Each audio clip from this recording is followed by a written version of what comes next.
You know, with the Game Awards and everything coming out of it, there was a big controversy with the Game of the Year idea, with one title in particular being a remastered or a re-envisioning of a story, and the rest all sequels. But this trend is continuing, and it's something different, but it's not at the same time. Yeah, that's right. We're going to dive in and talk about The Last of Us 2, because they're doing a remastered of a game that's only 3 years old. Now, before I get into the whole story, please do me a favor, like, share, subscribe, all those fun YouTube things, leave your comment down below.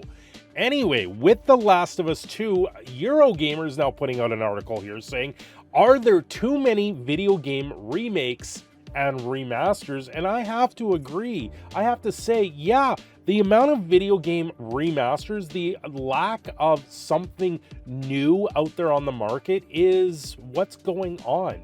You look at Baldur's Gate 3, they made a third version of the telling of Baldur's Gate, but it's nothing like the originals. It's now being dubbed the horniest game of 2023. It's absolutely ridiculous at that point.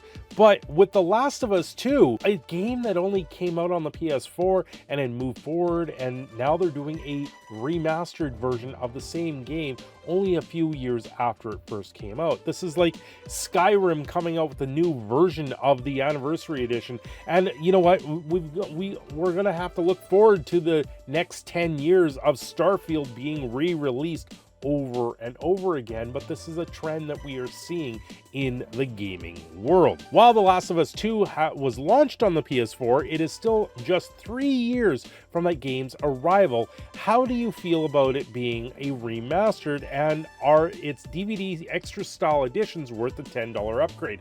No, £10 upgrade, I guess, not dollar, it's pounds. It's not going to change that much. They're going to make it into a 4K. You know, this is one of those games, if you have it and you have the systems and you haven't played it before, then you'll probably pick it up and play it. But is it worth the upgrade?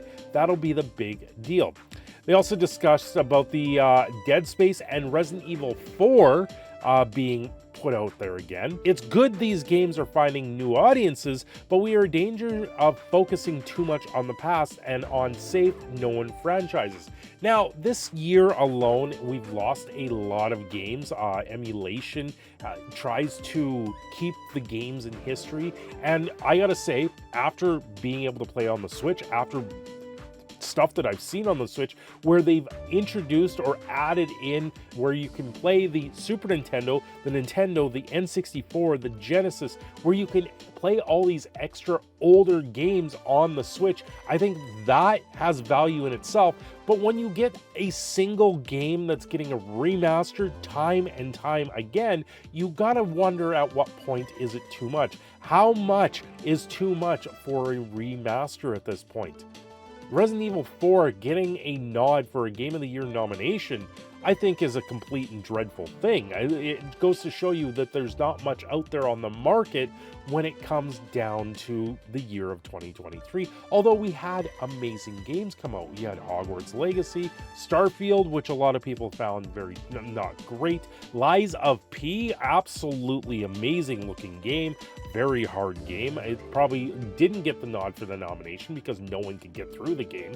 And many more. Hi-Fi Rush comes to mind. But now we're looking at The Last of Us 2. Are they re-releasing it to possibly try and put in a bid for next year's Game of the Year awards because it's a remastered? This is where it comes down to, where games get another chance. They get a secondary chance at gaining more awards and creating a bigger audience for the same game.